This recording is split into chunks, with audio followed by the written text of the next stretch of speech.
Good evening and welcome to another edition of the Daily Deuce. I'm Gary Graves on assignment in Lexington, Kentucky, and in Maryland, John Webster, sports expert extraordinaire, basketball coach, and all-around good dude. John, what's happening, my friend? Hey, Gary. How you doing, man?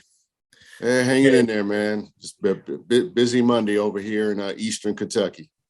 Yeah, it seems like it's busy all over the place, and it's a scorcher today. It's in the upper 90s here in Maryland. I'm loving it. Perfect hot weather for me. And we got a busy day in sports, and we had a busy week last week in sports. I guess, Gary, we're going to talk, the topics we're going to talk about today, we're going to talk a little bit about the NFL. We're going to talk about that. We're going to talk a little bit about Major League Baseball and the wild cards and who's in first place and all that good stuff. And we'll wrap it up with NCAA football. A busy time, my friend. Let's go ahead and get into it. But yes, indeed. We'd be remiss if we didn't say hey to the traffic cop, the one extraordinaire, John Pitt. John, what's happening? Because we don't want to be remiss. Hey, it's the fall season, so you know what that means. I'm very excited for the NFL's return. Can't wait. Yeah, well, that's at least another week away, but we've got plenty of college football to talk about later.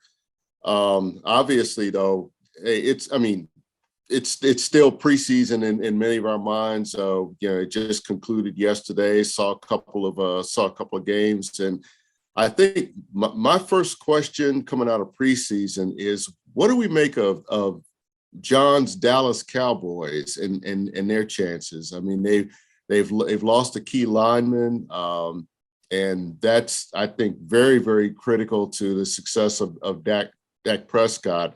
I would love to hear John Pitt's take on it as well as John Webster's, but John, I'll let you go. Mr. Webster, that is. Well, we had Dante Webster and Pitt grace our airwaves last week, Gary, and give us their great opinions about how the Cowboys were going to do this year. Lo and behold, I received a text message from both of them the next day after Tyron Smith got hurt, and they refined their win totals, both of them. So I think Dante's may be more in a realistic ballpark. I think Dante has 8 or 9 wins. John is still sleeping on a dreamy pillow, and he's still saying 10 wins because he said 12 at first, which that's not going to happen. Whether that's a dream or a nightmare, that's still not going to happen. So what I'll say about them, and if Pitt wants to jump in, that's up to him. They are a 9-win team this year. They're not going to win the division. They may get to the playoffs. They'll be close, but they'll be a wild card. The injury to Smith, that's going to hurt them, and it's going to test their depth as far as what they have or don't have. They're not going to repeat, Gary. It's a lot of question marks with them. They're going into the season. They're not sure about Ezekiel Elliott or Pollard. Your wide receiving ranks are what's the kid's name? CeeDee Lamb and whoever else you can get to go outside with them. It was a big loss losing Amari Cooper. Their defense will still be good. They won't have as number of takeaways as they did last year. But, Dallas will be Dallas. There will be no Super Bowl for Dallas. They won't be in the Super Bowl. They're not going to win a Super Bowl. They won't be in a Super Bowl discussion. So that's my take on it. Yeah.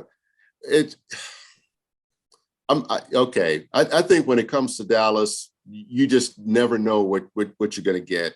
If they won 10 games, it wouldn't shock me. It really wouldn't. Because I think they do have enough talent to win 10 games. So, I'm not going to poo-poo John Pitt's expectations of them, but, without a key lineman, without somebody, really, to protect your prize quarterback, it's going to be tough. I mean, they're going to have to really develop some kind of depth from that unit. Having said that, I do believe Dallas can do it. And yes, I am a Washington follower who says that because, again, Dallas's biggest problem over the years is that Dallas has talent. They just don't utilize it as well. If a situation like this can have any kind of bright spot, silver lining, or whatever, is that it forces that next guy up to, to really respond and step in. I've always thought Dallas has played better when their backs are against the wall, as opposed to when they're expected to win that division. And this could be another case. Besides, I think really this is a put up or shut up year for Dak as well as Zeke, because again, we've been hearing this stuff for far too long. That window is closing. Maybe this is the time to step up and finally do what they're supposed to do. And being challenged, without an offensive lineman, without, again, without the meat up front, it might bring something out of them that I don't think anybody of us expected other than John Pitt. Maybe I say that because I'm not quite sold on Philadelphia winning that division just yet. I think Jalen Hurts is a good quarterback. I do think he is their immediate future, maybe not their long-term future, but I'm just not sold on them as a team yet. It has nothing to do with Jalen Hurts. Well, we still have to do an analysis of Philadelphia, and we still have to do an analysis of the Giants. So I don't want to really say a lot about them until we get our guest an analyst to come in and talk about them.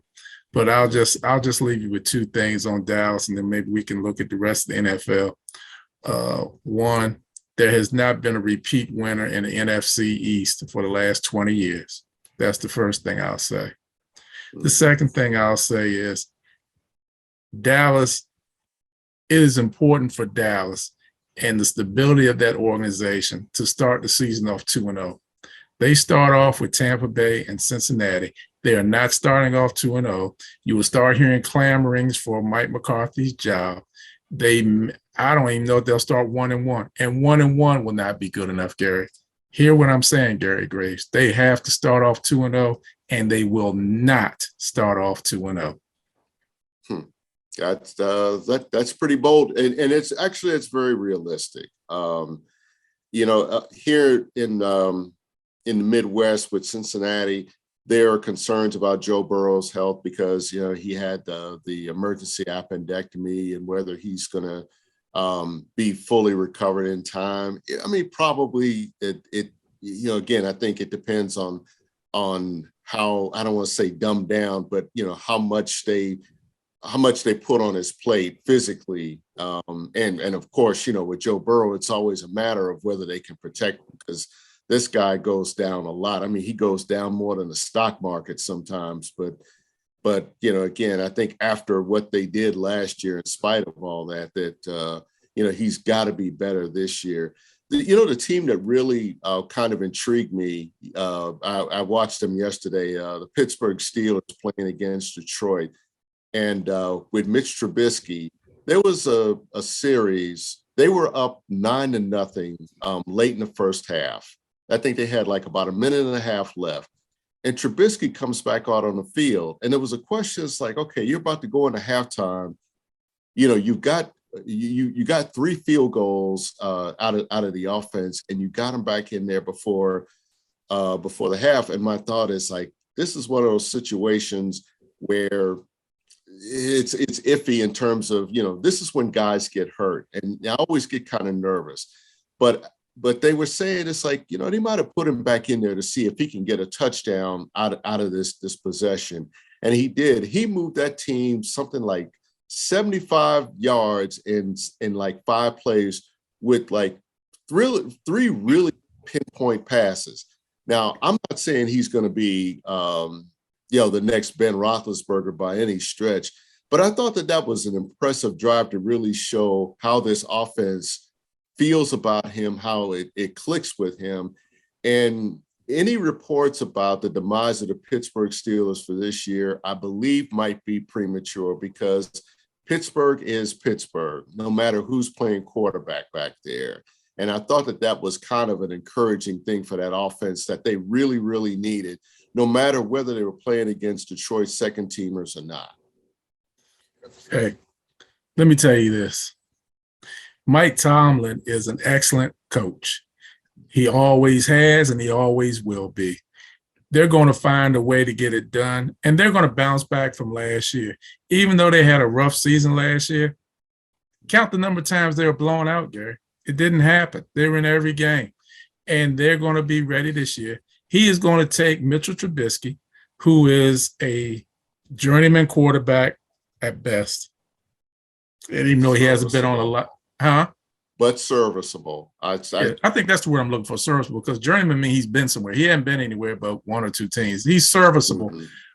But Tomlin will find a way to take advantage of Trubisky's strong points and neutralize his weak points.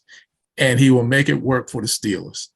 And they're going to bounce back. I think the Ravens are going to bounce back in that division. It's going to be like a dogfight between the Ravens and the Steelers, like all day. So we'll see what's going to happen. But I just want people to know, sometimes you want to question Mike Tomlin. The guy is an excellent coach and gets it done year in and year out. Yeah, he does.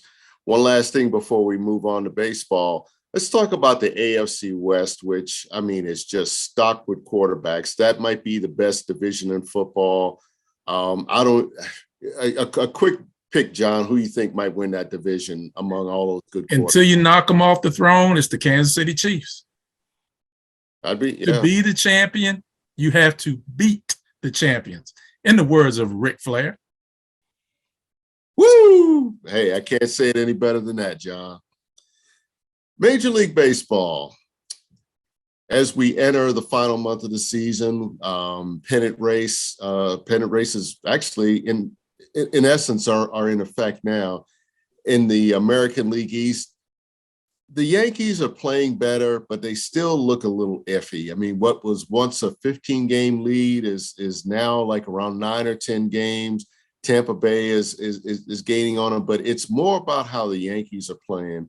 There was one point, I think they had only won like 11 of 33 games since June the 15th. No, actually, I take that back. July 15th, since the All-Star break. And they were getting hammered. There was one series, I think they barely scored like 3 runs. And they had fallen 9 games. They were only up by 9 games. I still think it's their division to lose. I don't think they're going to lose that. They're not going to pull a 1978 like the Boston Red Sox, blowing a 14-game lead. But when you get to the playoffs, especially with this format, you look at what's happened to the Yankees, and I start to think if you're a wild card team or you get a chance to face them in the AL division series or something, that anything can happen. And the case in point is if you have a really good hot wild card team that's playing confident, maybe a team like Tampa Bay, that anything can happen. Chances are they might face them in the first round, and they might not. But I just don't think right now it's necessarily the Yankees' World Series to lose because they just seem kind of iffy, John. And especially because you're Baltimore Orioles, I might add. Well, let me just say this. First of all, let me just say Oriole Magic. That's the first thing I'll say to you. And I think the Yankees, they're going to win the division. They're 7.5 up right now in Tampa Bay. I don't think Tampa Bay is going to overtake them. But I'm going to say something very interesting. Maybe not interesting. I'll say something I think a lot of people may not agree with. The Yankees are hoping that the wild card teams are not all American League East teams. Why am I saying that? The American League East teams see the Yankees so much, like other divisions. There's no fear, and there's no doubt, and there's no surprises. Right. They would much rather, and I know a lot of people are going to tell me I'm crazy, they would much rather play Seattle than to play the Orioles. And Gary Graves, let me tell you why. Yeah, I agree with you, but go ahead. 19 times the Orioles have to play the Yankees. God knows I'm tired of seeing them. That's why I know it's 19 times. They play Seattle, 9? Yeah. Okay, 9 times. and there's still a little mystery there. There is no mystery there with the Orioles. There is no mystery with the Orioles or the Yankees. You know what you're going to get. I think the Yankees want to find a way to get out of that American League East and play somebody else. Now, I'll tell you one team outside the American League East, they say they want to play, but I don't think they want to play them, is the Houston Astros. Nobody wants to play the Houston Astros. But the Orioles are playing. We're not scared. We're not scared of those guys. We're not scared of them. Yeah, that's true. That's true. But one other team I don't think you'd want to play right now are the Cleveland Indians out of the Central. It's, they're only like 8 games over 500, but that's a dangerous team. I think it's like, I feel like they're the kind of team that they don't have any kind of fear of the Yankees either. They could upset them in a first round matchup or maybe in a second round matchup. You're talking about a manager, Terry Francona, who has a very good familiarity with him from all his years with the Red Sox. Yeah, he's a good manager of pitchers. That's the only thing. They don't quite have the pitching that they need right now. They don't have a big run differential over their opponents. They've given up a lot of runs at times, and they've struggled, to score runs at times. That's the only thing about Cleveland. But it's one of those situations where you get into September, you're trying to win your division. That's when you start to play your best ball. And if you're playing your best ball in September, that carries over. Case in point, Washington Nationals 2019. You remember when they were something like 19-31 and ended up winning something like 94 games. I mean, excuse me, you're talking about a team that, figured it out and then got hot at the right point in the season. And again, I don't see Baltimore out of it. I mean, they're only maybe a couple of games out of the wild card. This is the thing that I really want to see, is that a downtrodden franchise in my home state that really, in a year when nobody really expected, it reminds me of 1989 with Frank Robinson as manager, that anything can happen. And again, it might not matter against the New York Yankees, but it could matter in the rest of the playoff picture. Well, they're a game and a half out right now. They just took 2 out of 3 from Houston, which is good. But now they got to go to Cleveland, which I don't like. They got Cleveland today, tomorrow, and Wednesday. I think they're off Thursday. Then you got a weekend series with the Oakland A's. And the Oakland A's can always give them problems where they're playing in Oakland or they're playing in Camden Yards. So it's not an easy schedule for the Orioles. It's not an easy way to go. I'm so proud of them, but I'm greedy now, Gary, because I'm so proud, but I want more. I want to be in the playoffs. So, I watched that game yesterday, and, it was rough loss, 2 out of 3. You got to be happy with it, but I wanted a sweep. But, you just got to move on and just get in this Cleveland series and see what you can do. But I will say this. I want to go out nationally real quick. I want to say this, and I've said this to you before.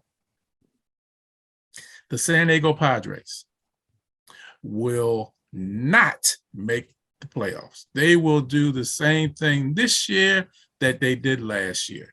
They will continue to find a way to go down. And matter of fact, Milwaukee is hot on their tracks right now. I think they're about a game behind them. Mm-hmm. And San Diego is not built to get in the playoffs. I mean, they made a trade for Juan Bell. They made a trade for what's the kid's name? Soto. Yeah, Juan Soto and Josh Bell. Yeah, but it's the whole thing. As you get the milk from the cow and you're happy about it, the cow kicks the bucket over and spills the milk. So as you get Soto and you get Bell and you get all this emotional high on it, then Tatis is put out for 80 games, which is the rest of the season, for a PED. So you can't win for losing. They will not make the playoffs. And I look at them now, I think they're like 18 or 19 and a half games out of first place from the Dodgers. Yeah, 19 and a half. I mean, we're not even talking about the division now. I mean, the Dodgers are like, they're like a year ahead of everybody else now. The Dodgers' only opponent right now is the Dodgers. San Diego, I'm going to disagree with you about them. I mean, they are in the lead for one of the wild card berths.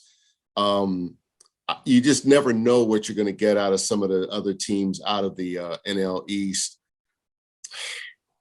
I mean, other than maybe the Braves. Atlanta is a lock. Atlanta's going to go in. I can't remember who Atlanta's a lock. Philly, I'm not real sold on, even though they got Bryce Harper back. They're playing better ball, but they've been playing great ball ever since they got rid of their manager. Yeah, well, that was addition by subtraction, And San Diego was in the running for the third spot. They are not going to hold on to that third spot. They're a game up on Milwaukee. Milwaukee's a better team than San Diego. Better team all the way around. And they will catch San Diego and they will pass them. The only reason why I would disagree with you is that division, that NL Central, when you get into September, they tend to cannibalize each other. That's no slap against the Brewers, a team which I really like watching. It's just when you have to play St. Louis, I think at least 6 more times, they're finding their game as well. A team like Cincinnati who wants to play spoiler, they've got nothing else. I'm not sold on the Cubs at all because the Cubs, I've always believed the thing that sells the Cubs is Wrigley Field. They sell the experience as opposed to good baseball, other than 2016. It's just I do think though this time of year that teams like Cincinnati, maybe even Pittsburgh, that have nothing to gain except playing spoiler, that they can play spoiler for a team like Milwaukee. Well, we'll see, man. We will see. Yeah, but now we're into that season that, right here in Lexington, there's some meaning. Kentucky is number 20, but number 1 again is Alabama, and that's old hat. It's like, oh, ho hum, Alabama is number 1 again. But this team, Nick Saban, I can't believe I almost went there. Nick Saban basically described last year as a rebuilding year. Mm-hmm. I thought was kind of strange with all that talent they had. They were number 1 and went to the national championship game and lost to a very good Georgia team. But, he kind of described that as like, well, we got participation trophies last year. They are well stocked. I mean, they lost their running back. They lost, of course, they lost a lot of guys to the NFL draft as they do, but they appear stronger this year. And I mean, who do you think is gonna knock them off, John? Who can? First of all, let me say this. Here we go. So, when's the last time you heard Nick Saban say something like he said, where basically last year was a rebuilding year? When's the last time you ever heard him say anything like that, even close to that? John, I really can't. And I mean, I hear him every year. I don't believe when he talks about, we're this or that. Basically what always he's saying, Alabama. Basically what he's saying, he's got some horses this year. This is his year. Yeah. He knows it. He knows this is his year, and he's got a running back that they say is better than Najee Harris, better than Derrick Henry, better than any running back he's ever had. What other ones had? Tony Richardson. I mean, he's had some running backs. They're saying this Damian guy Harris. Damian Harris. Yeah, they're saying this guy is it. So for Saban to say this, I think he's ready to roll this year. And I think another thing that he likes, everybody's up against him because he's made comments about NIL that he shouldn't have made. He's made comments about Jimbo Fisher that he shouldn't have made. Everybody's mad at Nick Saban, whether he was right or wrong. He opened his mouth. He probably should not have said anything, but now he's got the whole world against him. And that's what he likes. That's what he loves. And he really thinks he has the team to do it this year. I know you're expecting me to say Notre Dame will stop him or say something like that. I can't say that, Gary. I won't say that. I don't know what I have in South Bend right now, my friend. I don't know what I have. They're going to Columbus, Ohio on Saturday night to play the Buckeyes. And I don't know what we're going to get. I don't know. I just got to wait and see. Yeah.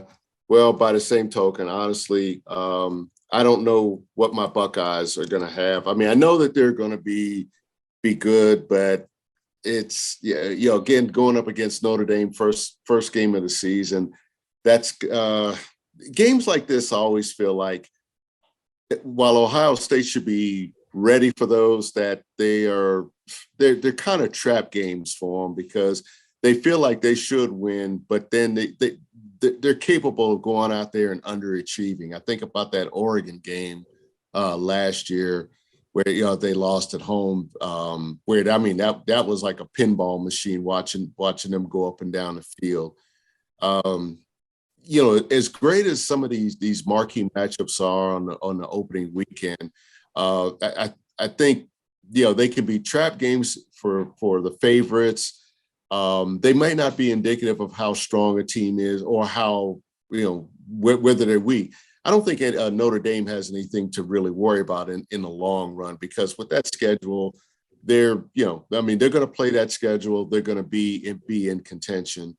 It's just I'm concerned. I mean, still, we are Notre Dame. We are still the ultimate academic and athletic institution, not only in this country, but in the world. So I'm not really worried about our reputation. We will be back because we are Notre Dame. Oh boy. Did I get you started on that one? I mean, are you wearing the green shirt or the blue shirt today? I had the blue. I have on blue. Yeah. All right. Well, that about wraps it up for us. I mean, it's been a quick half hour and everything. Of course, when it comes to sports, that just soaks up time. In closing, I want to shout out prayers for Eastern Kentucky coach Walt Wells, who had a heart episode on Sunday. He's been replaced on a temporary basis by Gary McPeak. Prayers to him and his recovery, and prayers to Eastern Kentucky football, and that they'll persevere through this. I'm trying to think of who we can. Oh, Serena Williams, man. Appreciate watching Serena Williams this week. I mean, it may or may not be her final week of tennis. I'm not convinced that she's done, but please try to watch the U.S. Open and appreciate greatness, John. She's getting ready to play tonight. I'm excited for it. We'll see what's going to happen. We'll see. It's been another great show, a quick moving 30 minutes. Gary, we want everybody to follow us on Facebook, subscribe to YouTube, check us out. Have a good week. Enjoy yourself. Watch some sports, and we'll see you again real soon. Out.